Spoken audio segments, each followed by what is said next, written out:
ganti sepeda motor, bahkan mungkin nanti bisa nyewa tempat, nggak keliling lagi. Nah, itu kan berkembang usahanya. Sampai sini paham kah? Ada yang mau ditanyakan kah?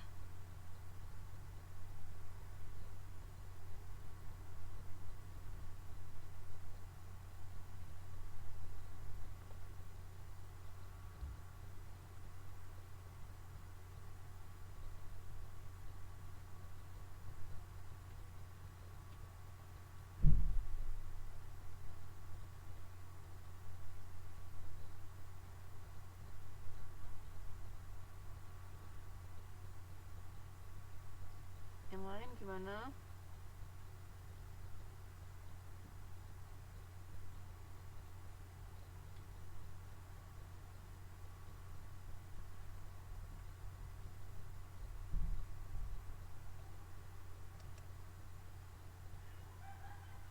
Oke, kalau nggak ada yang mau ditanyakan bisa saya lanjutkan. Besok kalau ada kuis siap nggak?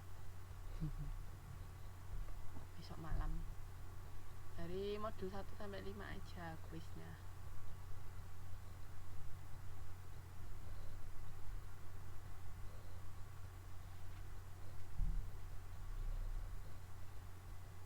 Mau nggak besok ada kuis?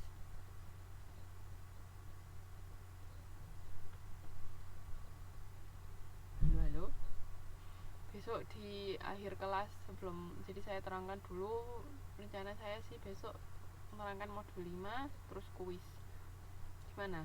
Sanggupkah? Kayak biasanya kok kuis ABCD-an gitu aja.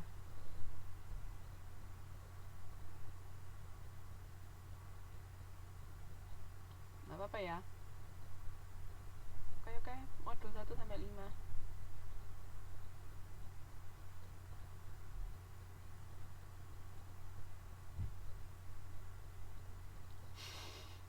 Oke.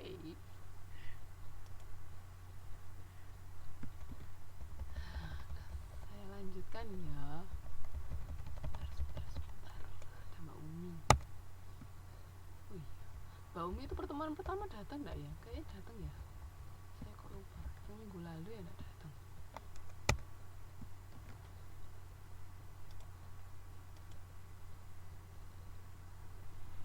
Nah, sekarang ini masuk ke modul 4 itu tentang aspek keuangan. Nah, kalau aspek keuangan ini kembali ke akuntansi.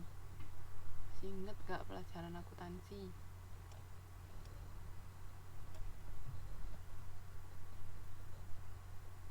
Masih ingat apa itu neraca? Masih ingat laporan laba rugi?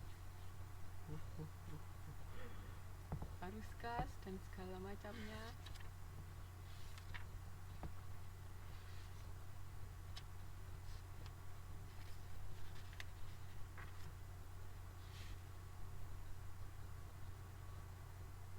Masih ingat atau sudah lupa? Atau sengaja dilupakan? Saya lanjut ya. Jadi di sini masuk ke penilaian aspek keuangan. Membuat laporan keuangan dan laporan arus aliran kas ini sudah pernah dulu. Jadi mungkin tidak terlalu detail. Dan neraca itu apa? Masih inget toh? Laporan laba rugi itu isinya apa? Neraca itu isinya apa? Laporan laba rugi itu isinya apa? Ayo.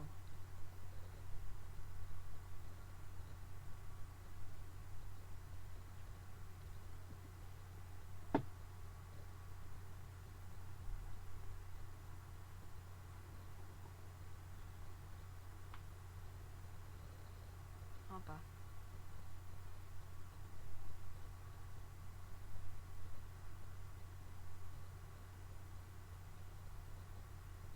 Ayo, yang lain lupa.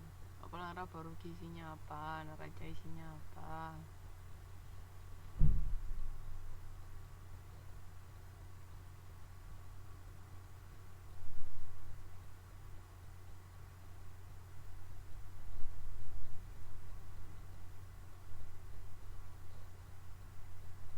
Kok tidak ada yang jawab?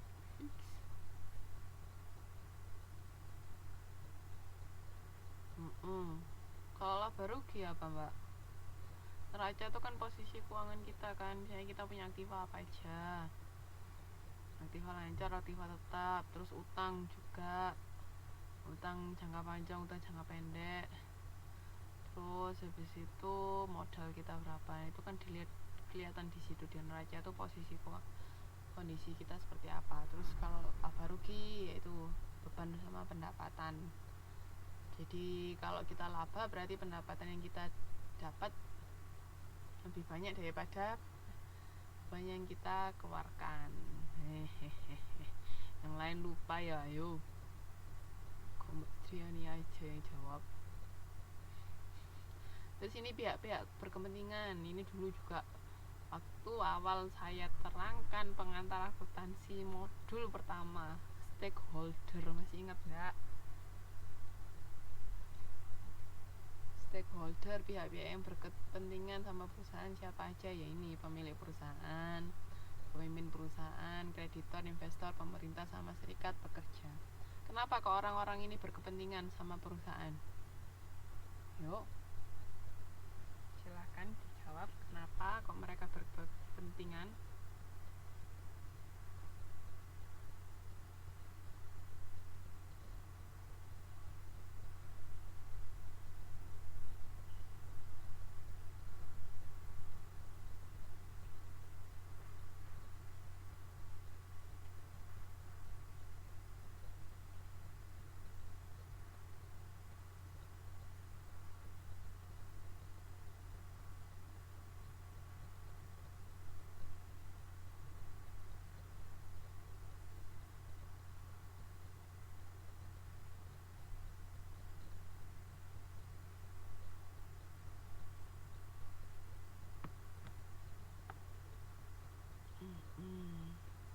Kenapa kok pemilik perusahaan harus tahu posisi keuangan perusahaan?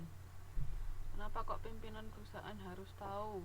Kenapa kreditor kok harus tahu? Investor, pemerintah, serikat pekerja.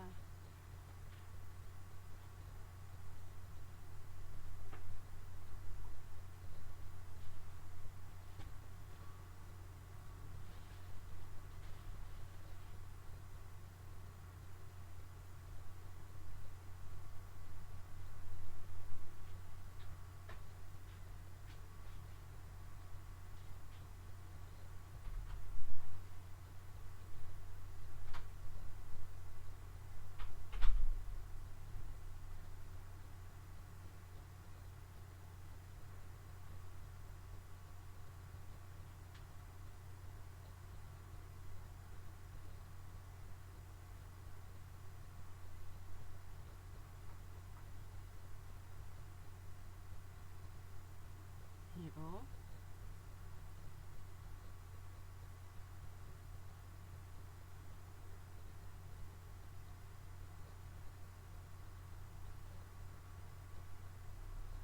Mengetahui berapa keuntungan yang didapat atau rugi yang ditanggung pemilik perusahaan. Bisa. Kan karena pemilik perusahaan itu dia menanamkan modal kan, jadi dia harus tahu posisi keuangan perusahaan itu seperti apa, kondisinya sehat atau enggak. Kalau misalnya enggak sehat, mungkin dia bisa, kalau misalnya dalam bentuk saham, dia bisa menjual sahamnya lagi misalnya, ya kan. Terus kalau pimpinan perusahaan itu juga perlu tahu, karena biar tahu kita ini kinerja perusahaan ini bagus apa enggak.